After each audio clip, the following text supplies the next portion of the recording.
In January of 2021, we moved into a small seasonal hunting cabin with the goals of creating an amazing and functional home out in the middle of nature.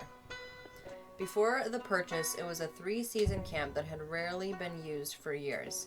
There were animal heads on the wall, the plumbing was shoddy, patterns were outdated, and amenities were limited at best. We've dealt with pipes bursting, flooding, no heat, and frozen water. The first steps involved fixing leaks, removing old carpet, and cleaning up clutter that was left behind from the previous owners.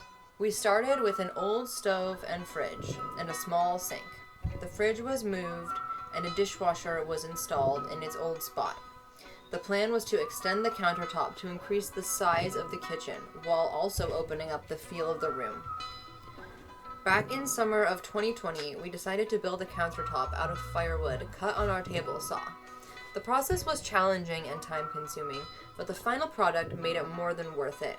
Once it was finished and the kitchen was rearranged, it was ready to install. It was fastened down and a layer of clear resin was added for protection and to bring out the color of the various woods.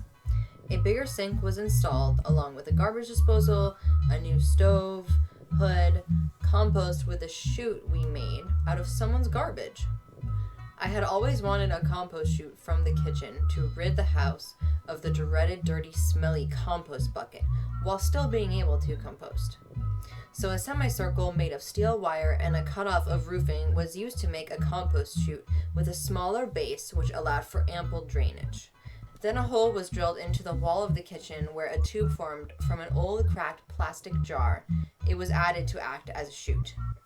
The end piece for the counter was then installed, and a second coat of resin was added, turning an old, outdated camp kitchen into a more modern and functional one.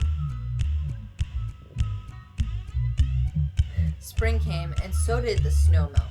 There were muddy roads, large puddles. Plants of all types came to life all around us. The leaves were green, the birds and bugs came back, and it was time for us to add a screen structure. It took just some spare wood and an afternoon to frame, and it didn't take much time to attach the steel screen we already had for this purpose. Even without a roof, it created an outside area our pups could use while we run out of the house. A few days later, the roof was added, which completed the porch for now.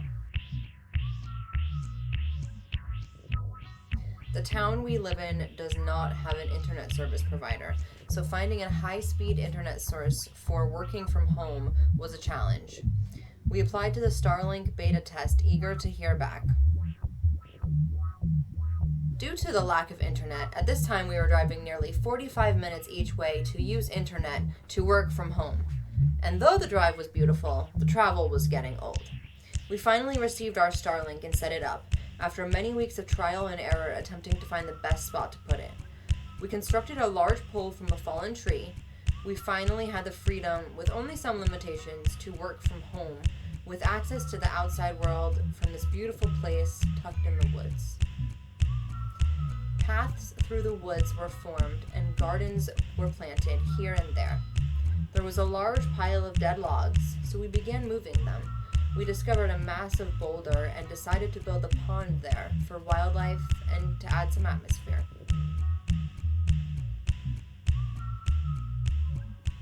After restoring an old sawmill, we are now able to mill our own wood, which feels great. We have a new flock of chickens, and the first big project I wanted to accomplish with the mill was a large chicken coop that could be easily cleaned out with the tractor. We have changed a lot in the short time we've been here, and we have many more ideas for future projects. If you like what you've seen and want to follow along, there are many more projects to come as we turn the seasonal camp into a functional woodland paradise. We hope you enjoyed. Thank you for watching, and have a beautiful day.